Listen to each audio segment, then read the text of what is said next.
Hey everyone, just here presenting on or reflecting on Team One.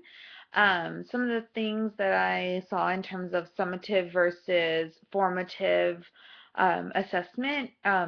Obviously, when I thought of summative as a college counselor, I definitely thought of like the SAT and how we have this huge standardized test that has so much impact on what students are supposed to know or how well they will do on their first year of college.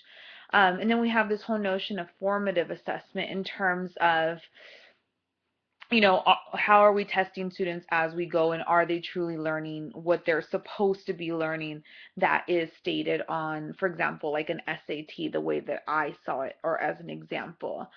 One of the things that I'm very against in terms of the sort of summative nature of the SAT is how much we can teach our students and how much at the end of the day the SAT is so much based on logic, and it's such a high stakes sort of exam that um, I don't know. It makes me sort of angry in the terms of the work that I do, to have to be able to use this number as such a big sort of determining factor of what schools students may be eligible for. However, when I started thinking a little bit further in terms of formative versus summative, and just thinking even about the continuum of knowledge and how can we look at students at different levels and how much they're learning or how much they're supposed to have learned at different levels, I think clearly about sort of the ACT, which is the alternative to the SAT. For those of you who may not be familiar, the ACT, instead of based on logic and reasoning as the SAT, the ACT is supposed to test curriculum. So it's supposed to be aligned directly with what the curriculum of schools is supposed to be.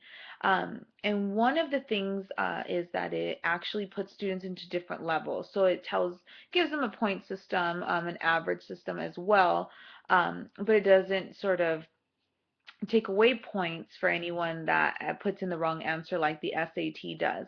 Also, since it is based on curriculum, or it's supposed to be based on curriculum, students are supposed to feel much more familiar with the exam.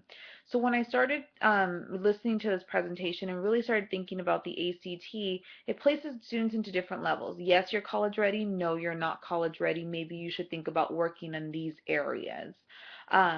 Or you're definitely not, you need some more basic training in these sort of areas. So I thought a lot about that in terms of this continuum of knowledge of how much do you know and at what level you are. And it made me think about, can something be formative? I mean, can something be summative? Because the ACT, I won't take that away, is a summative exam, but can it be also like formative or use the continuum of knowledge sort of standards in the same realm or in its understanding? So in this case, like the ACT has the writing, I mean the reading section, and it has a math section, a science section, and so it has four different sections in terms of looking at those different things and connecting that to just basic standards in terms of where students should be, and then connecting it to the Common Core.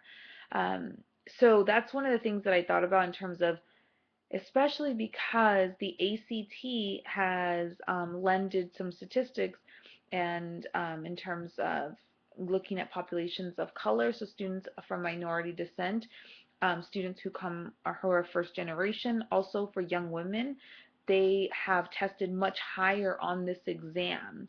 So I wonder, can there be a standardized exam number one, or one standard summative assessment?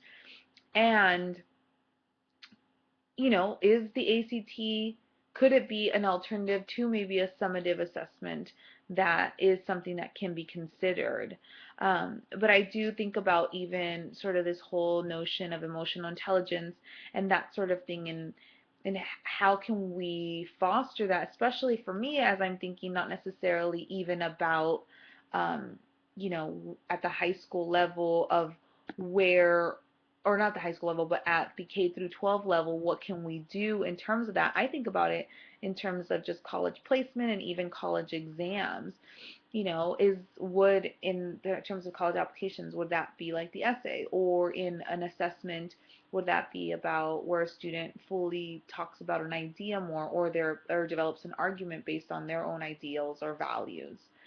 Um, so in terms of just teachers, to empower them, or not even necessarily to empower them, but to inform them about things, I actually share with them the ACT and what they're looking at in terms of curriculum, or what they're testing on in the different realms, of English, science, etc., so that they can go along with those sort of standards. Not to necessarily teach to the test, but to understand that ACT's understanding is that these different levels will be hit upon each of these different grades.